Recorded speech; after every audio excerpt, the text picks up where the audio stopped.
I remember. Good evening, Amisha. How much? 92. 92 out of 100. Okay, ma'am, she's telling me that Anushka had written that she got 92 out of 100 in physics. That's very nice. You make me proud. Very nice. Okay, same says Anushka. Exams were going on. Amisha also says exams. Amisha, you also must have done well. Webhub, good evening. Okay, chalo. Now, all of you know that there has been a reduction in syllabus. Are you aware of it? Are you aware of it? Many topics have been removed. Okay. Now, your institute will give you a video. Okay. Yes, sir. Shingarika also got 78 out of 80. Wow, that makes me so proud of you. Very nice. Very nice. Good going, children. Okay. The Wisdom 360 site will give you detailed information about the reduction in syllabus. Okay, I will tell you only about physics. I will only tell you about physics. Can I have a charger for this? Okay. Amisha, oh wow, 79 out of 80. Okay, Anushka, you got 72 out of 80. Very nice, very nice. Love you, children. Very nice. You're making me proud. Just a minute, my phone is discharging. Let me connect it. So, I'll quickly discuss with you the changes in syllabus. Okay, and then we move forward. My maid has come. Now you'll hear some utensils also clanging. Okay, she's come late today. It's raining. I'll request her to make less noise. Huh? Okay. So I quickly take you through physics and then we move on. Okay. Rest all these information about the other subjects, it's available on the Wisdom 360 site. Today we'll post a video also on the channel and YouTube. You can watch that also. Okay. I'm telling you about physics. Now luckily for us, we did the first and second chapter and nothing has been removed from the first and second chapter. Okay. Which means that there is no change in the chapter force, and again there is no change in work, energy and power. Okay, these two chapters there is no change. So whatever we have done, that is good work, and it stays with us. Some children wanted me to start machines. Okay, and others requested that we should start refraction. Okay, so the ones who pushed me towards refraction, you have done wonderful, because had we done machines, then we would have been in trouble. Okay, because there are changes in the chapter machines. Okay, as you can see that 3.5, 3.6, 3.7, that is the entire levers section. Class 1, class 2, class 3 levers, their uses, everything is gone away. Okay, then we have done refraction, and of the things that we have done, one thing has gone away. Okay, 4.7, let me pick up my pen. 4.7. Okay, multiple images. 4.7 multiple images in a thick plain glass plate, which we did. We spent almost one whole class on it. I had done the practicals also. Is now no more there in the syllabus. It has been removed. Okay. Then now we are doing lenses. Okay. So the power of a lens, the diagrams, the magnification, the use of a lens as a magnifying glass, all this has been removed. Okay. Then we haven't done scattering of light at present. Scattering of light, the blue color of the sky, the red sun during sunrise and sunset, this also has been removed. Got it? Sound had a tricky part, okay, wherein the sound level in decibels, then loudness, pitch, their relationship, all this has been removed. Now you only need to know the meaning. You need to only know the meaning of loudness, pitch, intensity, and the factors which influence them. Right? Then when you will go to electricity, the experimental verification of Ohm's law has been scrapped. Okay, then derivation of the expression for equivalent resistance, both series as well as parallel, have been removed. You need to know the formulas, you will get numericals, but you don't need to know, do the derivation anymore, right? Then electricity, second chapter, household electricity, the housing wire, the ring system, the power distribution, the staircase wiring, then the dual switch, all this has been removed. Okay, then finally we go to electromagnetism. Okay, magnetic effect of electric current. Here again, the DC motor and the AC generator, their diagrams, their working, everything has been removed. You only need to know the energy changes. Okay, working is not required anymore. Then we had a difficult section over here, transformer, in which the children used to struggle. Transformers also has been removed. And finally we go to modern physics, chapter 12 and 12.18, 19, 20, 21, which means the entire nuclear fission and nuclear fusion has been removed from the syllabus. So there is a huge scraping that has been done. Okay, the load of your shoulders has been reduced quite a lot, and I'm sure we are making changes as per this in the curriculum which we are going to teach. Okay, and many important topics which were always a part of the question paper have also gone away. So now we'll try to figure out what are they going to ask, and we'll tell you about those things also. So we also have to do a lot of work. I'm sure you people have understood. You can always go to Wisdom 360 site and watch the video over there. Okay, now we go to our today's class. What happened? You kids are not writing anything? Write to me so that I can continue. Okay, there it comes. No sir, thank you so much. Okay, very nice. So we move forward now. Okay, we start with refraction by spherical lenses. Okay, refraction through a lens. Now what is a lens? Okay, a lens is a transparent material which is bound by two spherical surfaces, or at least one spherical surface. Okay, let's go and check. Okay, a transparent material bound by two surfaces of which one or both surfaces are spherical forms a lens. Okay, this means that a lens is bound by at least one spherical surface. Okay, now the spherical surface could be bulging out. Okay, it could be bulging out. Oops, just a minute. Okay, the spherical surface could be bulging out like this. Okay, so if it is bulging out like this, which means the middle part of the lens is thick, okay, then such a lens is called a convex lens. I say at least one, so we keep only one. The other I make plane. Okay, the other I make plane. Okay, so this becomes a lens. This is a plane surface and this one is a curved surface. So we say that it should it should have at least one spherical surface.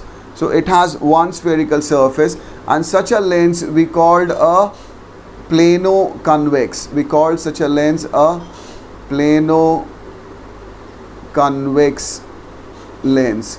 If you remember, in class 9 also we had studied concave and convex mirrors, right? So there also we had studied the one in which the surface is bulging out is convex, and the one in which the surface is caving in is concave. Okay, so now this is one. Now suppose it has both the surface which are curved like this. Okay, then I have got two surfaces, which means it is known as bi. Okay, so I call it a biconvex lens, or I can simply say that this is a convex lens. Even if I don't write bi, it means that it is a biconvex lens if both the surfaces are bulging out. Okay, on the other hand, I could have it bulging out. Okay, I could have it bulging out like this, but the other face is going in like this. Okay, so what do I call this? What do I call this? Kanish says, thank you for discussing the reduced syllabus. My pleasure. We are putting it up on the side also. We are putting a video also. Now what do I call this lens? In the meantime, I read out the definition given in your book. Okay, whatever I say, they have put it in different words. It says a lens is a transparent refracting medium. So the first thing which I said is that it has to be a transparent material. So a transparent refracting medium bounded by either two spherical, okay, bounded by either two spherical, okay, surfaces or one. I said at least one or one. So it's almost the same. There's only some change.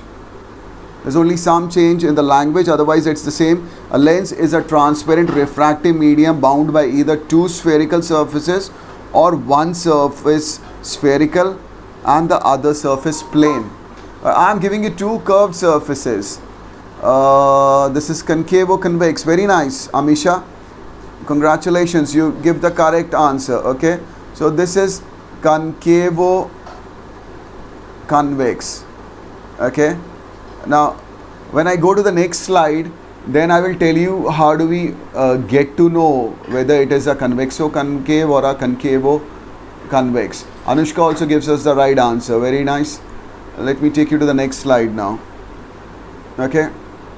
So, I have already told you that a lens may have two surfaces bulging out. If they are bulging out, then it is called a biconvex or a double convex. We simply call it a convex lens. Okay, how do I get to know? If I touch it, okay, and I find that the middle part is thicker. Okay, if I touch it and I feel that the middle part is thicker, I touch and I see that this part is thick and the edges are thin. Okay, then it is a convex lens. Okay, if they ask you how can you tell that a lens is a convex lens by touching it, then you have to simply say that if the middle part is bulging out and if the edges are thin. Okay, I know, you know, when we do screen sharing, then it becomes very slow. I know, beta, don't worry, I'll wait. There's almost 1 minute lag. I know, when you do the screen sharing, then there's a 1 minute lag. Don't you worry, you keep on writing. When it comes to you, I'll just keep on waiting and try to catch up. Okay, so if the middle part is thick and the edges are thin, we call it a convex lens. Okay, such a lens, if I throw a parallel beam of light, you know, it converges it at one point. It converges. You can see there are rays, parallel rays, a parallel beam. So I've got parallel rays and it converges all the rays at one point. Okay, which is called its principal focus. Okay, so because it is converging, so our convex lens is also known as a converging lens. It's also known as a converging lens. Clear, everyone? There's nothing much in it. I'm sure all of you must have understood. Keep on giving me a feedback. I take you forward. Okay. Now similarly, if I have two surfaces, two spherical surfaces, okay, and you can see both of them, you can see that both of them are going in, both of them are caving in. Okay, this also is caving in and this one also is caving in. Okay, both of them are going in. If I touch it, then the middle part of the lens will be thin, whereas the edges you will feel that they are thicker than the middle part. Okay, if the edges are thick and the middle part is thin, okay, then we call it a concave lens. If both the surfaces, it is bound by two spherical surfaces and both of them are curved in, then I call it a biconcave or simply a concave. Okay, now the next thing, let me erase this and I take you to the next thing. Okay, now the next thing, if I have a parallel beam, which means if I have parallel rays of light coming onto it, then what happens that these rays, okay, these rays, they appear to be diverging from a point. These rays, they appear to be diverging from a point. Okay, Now this point from which they appear to be diverging is known as its principal focus. Okay, they are not actually coming from this point, but when I look from that side, to me it will appear that all of them are starting from this point. Got it? So this is known as the principal focus. So a concave lens has a virtual focus, you can see that. Okay, it has a virtual focus. On the other hand, the convex lens had a real focus. Cleared, everyone? Okay, and because the rays are diverging away, you can see that they are going away in different direction. They will never meet, and hence this is also known as a diverging lens. So a concave lens is known as a diverging lens, and a convex lens is known as a converging lens. Clear, everyone? Simple things. All of you have understood till here? Anushka gives me thumbs up. I love those thumbs up of her. And please do like also, okay? Please do like if you really like. I don't say ki just you have to like it because I'm saying it. Okay, if you like the class, if you like the way I am delivering my lecture, please put a like there also. Of course, you are sending me many likes on the comment box, and I love you all for this. Okay, we move forward now. Now, what is center of curvature? Okay, now we have understood that a lens has either one or two. Okay, in this we are going to study only biconvex and biconcave. So now let's focus upon bi only. Okay, so now what do I see? Okay, if it has two curved surfaces. Okay, so it has a curved surface like this. Okay, which means that this is a part of a big sphere. Okay, it is a part of this big sphere. Now this big sphere has a center. Okay, this big sphere has a center. Okay, so the center of this sphere is called the center of curvature. I have one this side. If I make a circle that side, okay, then I'll get a circle like this, a sphere like this on the other side also. Okay, so this is its center. So the centers of the spheres of which the curved surfaces are a part are known as center of curvature. Okay, we represent it by a letter C. Now because it has two surfaces, so I have got two center of curvature, and I represent them as C1 and C2. Clear?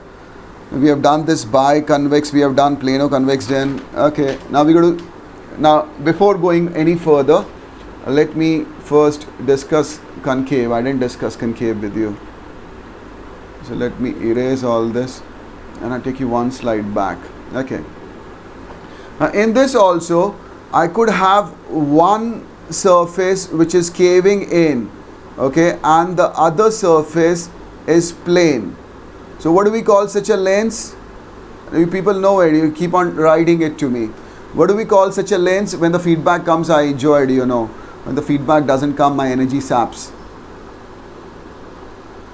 So what do we call this lens?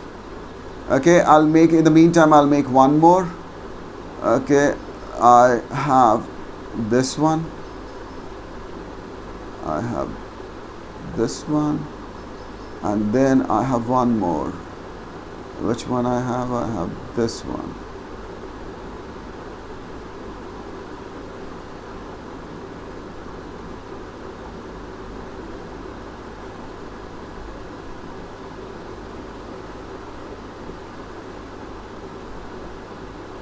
Very nice. Amisha says clear. Others also keep on giving me a feedback. You have to name the three lenses. I'm giving you a lot of time. I'll also relax. I've been okay. Plano-convex says Amisha, and she is right. Okay, this one is plano-convex. This is plano-concave. Sorry, this is plano-concave.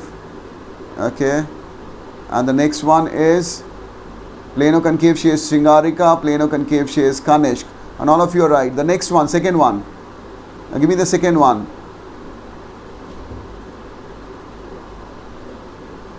Second one. You know, we are going to have a online quiz where we give you your answers. We are working on the software wherein I suppose I'm the quiz master, I give you an answer, and whosoever gives the answer correctly, we are working on the timing also. If the answer comes within 10 seconds, then you get this much marks. After 20 seconds, you get this much marks. After 30 seconds, further less marks. So the marks, very nice. This one is biconcave, very nice. Biconcave. Okay, and the last one. Cannot see. Okay, it's under my picture. So sorry. I'll erase it. Just a minute. I'll erase everything and bring it. I'm so sorry. I forgot that it's under my video. Okay, now I have this and I have like this. This one, the last one. Okay, the last one is convexo-concave. Okay, so I just want to know, okay, how do I get to know? How do I get to know that it is convexo-concave or concavo-convex? Okay. When I talked about edges, you can see if I look at the surfaces, this one also is caving in, this one is bulging out. Here also this one is caving in and this one is bulging out. Okay. So if I look at the surfaces, most of the time both the surfaces are in the same direction. If I flip it, then it becomes like this. Okay, if I flip this one, then it becomes like this. Okay, so now both of them are very similar. How do I get to know that which one is convexo-concave and which one is concavo-concave? Which one is concavo-convex? Okay, so for that you need to have a look at its edges. If you look at the edge of this one, it has got a thicker edge, and the one which has a thicker edge is a concave lens. So this is convexo-concave. And if you look at the edge of this one, it has a thin, okay, this one has a thin edge. So if it is a thin edge, which means this is a convex lens, which means this is a concavo-convex. Understood, everybody? By observing the edges, Kanishk says by observing the surfaces. I said the surfaces are both curved towards the same side. So we can make out by observing the edges. If the edges are thicker, okay, than the middle, then it's a concave lens, which means convexo-concave. On the other hand, if the edges are thin as compared to the middle, then it's a convex lens, which means it is a concavo-convex. Right? So we move forward now. This part I had missed. Okay. Now, all of you have done lens, right? All of you have done lens. When light falls on, prism. When light falls on a prism, okay, what happens to it? Which direction does it go? Which direction does light go when it falls on a prism?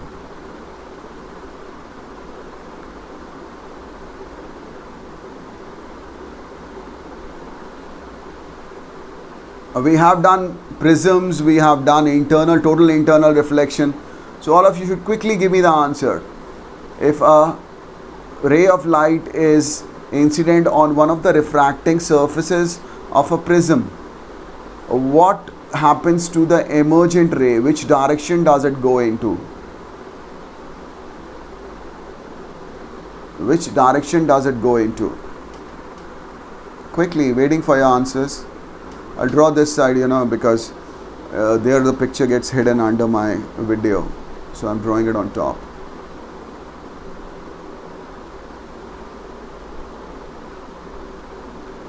Very nice. Amisha says towards the base. Shingarika says towards the base.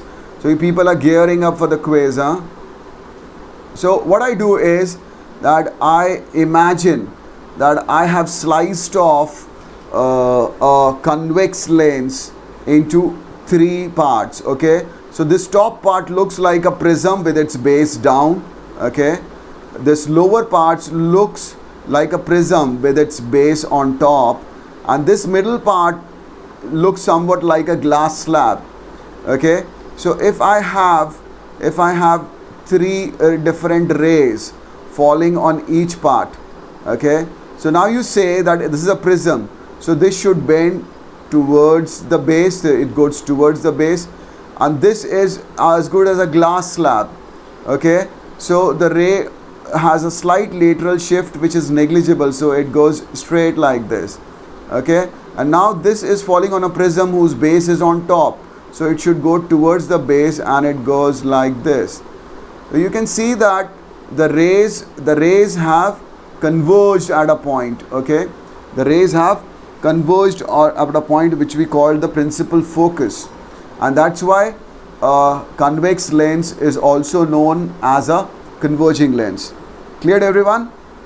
Similarly, let's do it for a concave lens.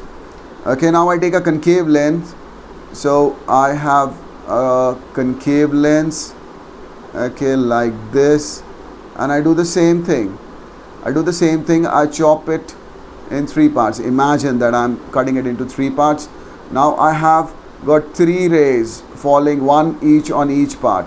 Okay, so now this prism has its base on top or at the bottom. Okay, it has on top, so the ray should go towards the base, so it goes like this. This one has its rays at the bottom, so the ray go towards the bottom like this, and this one is a glass slab, so it passes with slight lateral deviation. So you can see that the rays are diverging. Okay, you can see that the rays are diverging, and hence concave lens is also known as a diverging lens. Clear, everybody? Convergent action of a convex lens we have studied, and divergent action of a concave lens we have studied. Next we go into technical terms. Everybody sure you have understood this? Give me a yes, and then I take you to technical terms related with the lens, of which I have already told you the center of curvature. Okay, center of curvature, it is both the curved surfaces are part of huge spheres. Okay, now these spheres have center, so the center of these spheres are known as center of curvature of the lens. Now since it has two surfaces, so a lens has two centers of curvature, and we represent them by C1 and C2. I'll read out what is given in your book so that I haven't missed out anything. Okay, the center of sphere whose part is the lens surface is called the center of curvature of that surface of the lens. Okay, so in this case, this surface is a part of this sphere. Okay, so this center of curvature is known as the center of curvature of the surface, the one which is bulging out, which is on the other side, is called the center of curvature of that surface. So the surface on the right, this is the C1 is the center of curvature of the surface on the right, and C2 is the center of curvature of the surface on the left. Anushka again gives me thumbs ups, and I love those thumbs ups, likes. Okay, very nice. We move forward. The next thing which we need to know is, now see, now this distance, let me erase this and then I go to, no, if I erase and it doesn't. Okay, now this distance, okay, this distance, okay, which means the distance CM, okay, the distance CM. Okay, what is the distance CM or CN known as? What do we call the distance CM or CN?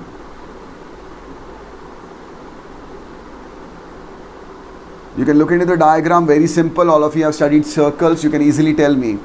So what is CM or CN, oh sorry, C1? What is C1M or C1N called over here?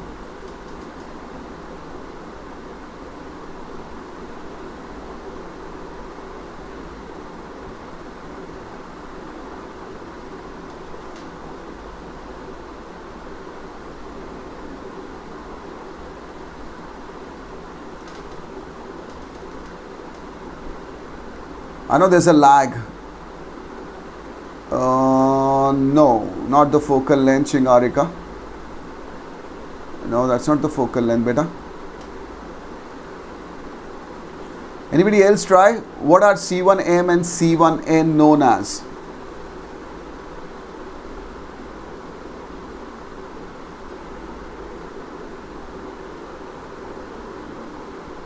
You quickly retracted it.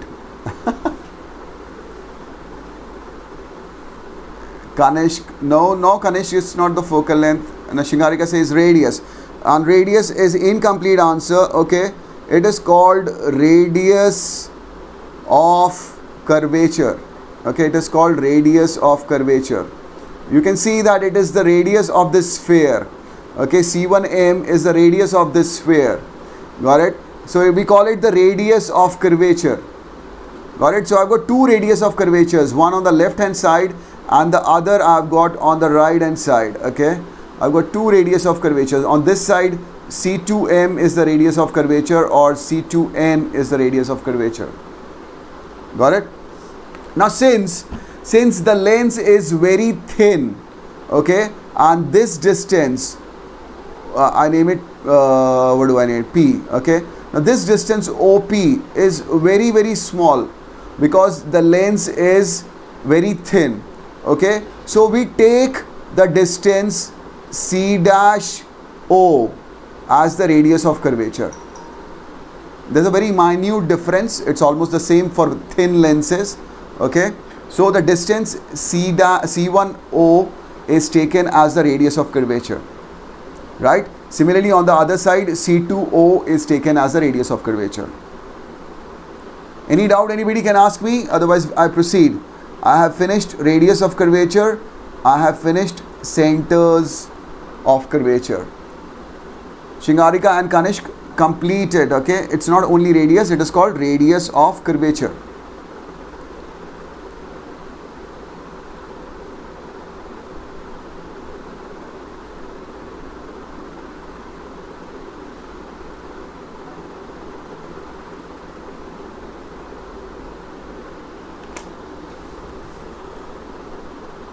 Done? Okay, now we go to the next thing, okay. What is the next thing? The next thing is something very important and they ask you many a times 1 mark questions, okay. What is the, Shingarika gives me a, what do we call this? Keep on telling me about these emojis, okay. So I'll get to know their names also. I'm very poor in this, okay. If I have a line which is connecting these two center of curvatures, okay. If I have a line which is connecting these two center of curvatures, then this line is known as the principal axis, okay. I'll read out what your book says. Book says it is the line joining the centers of curvature of the two surfaces of the lens. Very simple. So a line which joins the centers of curvatures, there's a S, centers, okay, plural. A line which joins the centers of curvatures of the two spherical surfaces of the lens is known as the principal axis. So in this figure, C1, C2, the line C1, C2, okay, is known as the principal axis. Clear to everyone? The line C1, C2 is known as the principal axis, okay. So we have done center of curvature, we have done radius of curvature, and we have done the principal axis. The next thing which we are going to do is optical center. I erase this and I take you to optical center. Okay, now you can see this point over here marked O. Okay, this point marked O over here. This point is known as the optical center. Now we're going to have some discussion over here, okay. Now this point, it is on the principal axis. You can see that it is on the line joining C1, C2, okay. So this point is on the principal axis of the lens, okay, and it is a point such that when a ray of light passes through this point, okay, it emerges undeviated, okay, it emerges undeviated. Why does it emerge undeviated? Here also you can see that this line is going undeviated. Okay, I make it like this and it goes undeviated. Okay, I change the color and bring in another line, another ray. Okay, I pick up the green. Okay, now this is growing like this and you see it goes undeviated. Okay, so a ray passing through the optical center passes undeviated, which means it does not converge, and in case of a concave mirror it does not diverge. Why does this happen? My question is, why does this happen? Okay, why it does not deviate? Now use your negligible deviation but shown undeviated. Okay, how does it get deviated, Shingarika?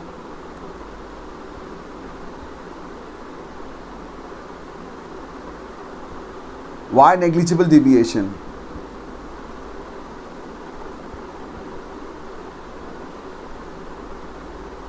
Does it bend? Does it bend? When it is passing through the optical center, does it bend?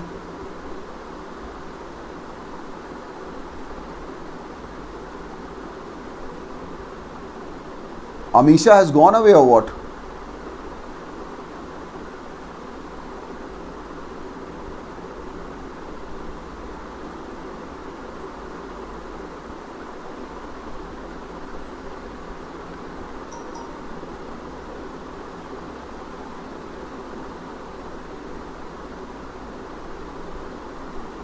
Amisha is not there. Anushka also hasn't written anything from since long. It seems Anushka also has gone away.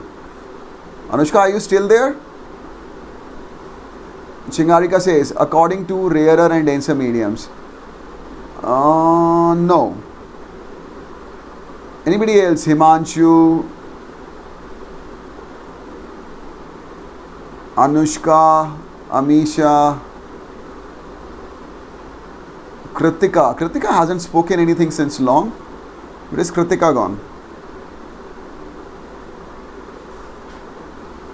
Be quick, we have got just 8-9 minutes. I want to finish at least the optical point and the principal focus, the first focus, the second focus, okay, the focal length.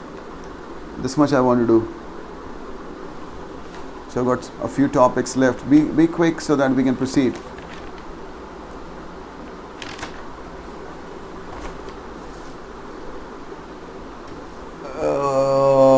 Kanishk gives me almost the answer I wanted. Okay, I tell you, see, now I say that it passes undeviated. Okay, now again if I look at the middle part, okay, then it almost looks like a glass slab. Okay, this curvature is very small. If I reduce it to this small place, okay, then the curvature is almost negligible. Anushka comes back. No sir, it does not deviate when passed through. Okay, it does not deviate. Okay, it's written also on the slide, it does not deviate. So this portion now you can see, let me pick up a different color. Green is not seen, I'll pick up the red only. Okay, now if you look at this portion, if I look only at this portion, so it somewhat seems like a glass slab because the curvature now has become negligible. Okay, so now if a ray of light strikes this, okay, if a ray of light strikes this, what is it going to do? Is it going to bend away from the normal? Children, can you hear me? Yeah. Okay, there it comes. Very nice. Okay, I'm so sorry, I had lost connection. Okay, so all of you are correct. You okay? Yeah, I know it's buffering. Okay, now it should come back. So now what happens, let me finish this quickly.